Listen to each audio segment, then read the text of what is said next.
Voici ce que le jury, à l'unanimité, a décidé. L'impétrant a présenté et soutenu une thèse de doctorat d'histoire sur la crise de l'Église évangélique du Gabon de 1967 à 2007.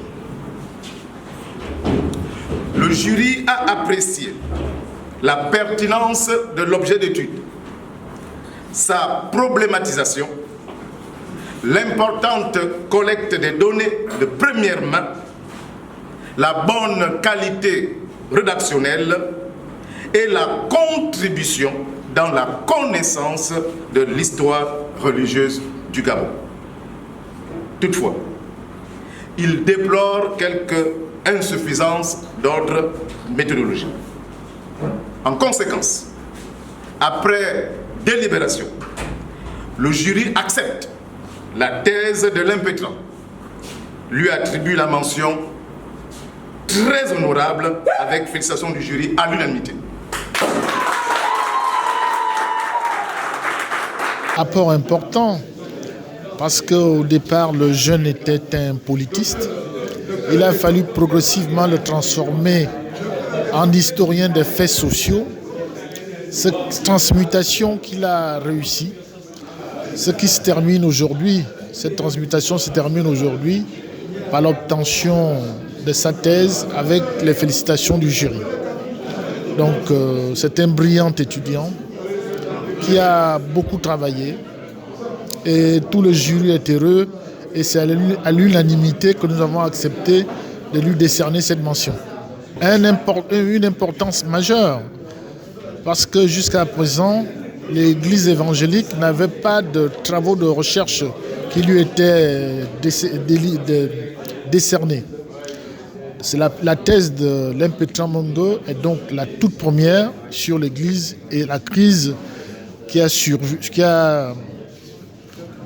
duré près de 40 ans, qui a divisé les paroissiens de cette Église, etc. Donc c'est une thèse extrêmement importante et de la manière dont il l'a menée, je crois qu'elle est attendue par les protestants et ils ne seront pas déçus de découvrir ce qu'ils y trouveront. Un sentiment de satisfaction, un sentiment de travail achevé. Après 4 ans de labeur, on est soulagé. Alors, quelle peut être la contribution de ma thèse pour l'avancement de l'Église évangélique du Gabon? Vous savez que pour faire le présent, il faut partir du passé. Ma thèse porte sur l'analyse de la vie de l'Église évangélique du Gabon, notamment de la crise qu'elle a connue de 1967 à 2007, crise latente en 1967 et puis qui a éclaté en 1969, mais les prémices, c'est en 1967. Alors, lorsque nous regardons le travail, il y a beaucoup de pistes qui sont ouvertes. Les questions liées au régionalisme, des questions liées aux querelles de leadership, des questions liées à la politisation de l'Église, des questions liées à l'influence de l'argent au sein même de l'Église. Alors, en revisitant donc les causes de la crise évangélique du Gabon, nous assortons notre travail par une suggestion. Pardon. Voilà, nous assortons notre travail par une suggestion. Alors, cette suggestion-là découle sur 3 points. Le premier point, c'est tout faire pour que l'Église évangélique du Gabon dispose d'un cadre de médiation interne. Un cadre de médiation interne pour prévenir les crises. La deuxième proposition est que l'Église évangélique du Gabon mette l'accent sur sa doctrine, sur ses codes de déontologie, que ce soit celui des pasteurs, que ce soit celui des laïcs. Mettre l'accent voudrait dire tout faire pour les appliquer, pour que l'ordre, la sérénité règne. La troisième proposition que nous faisons, c'est qu'en tant qu'Église,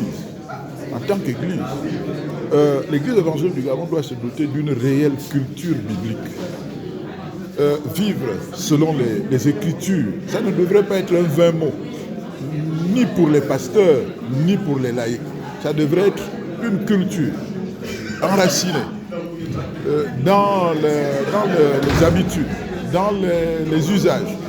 Donc, avoir une culture biblique et avoir l'amour du prochain. Avoir l'amour du prochain. Parce que on est dans l'Église par rapport au prochain.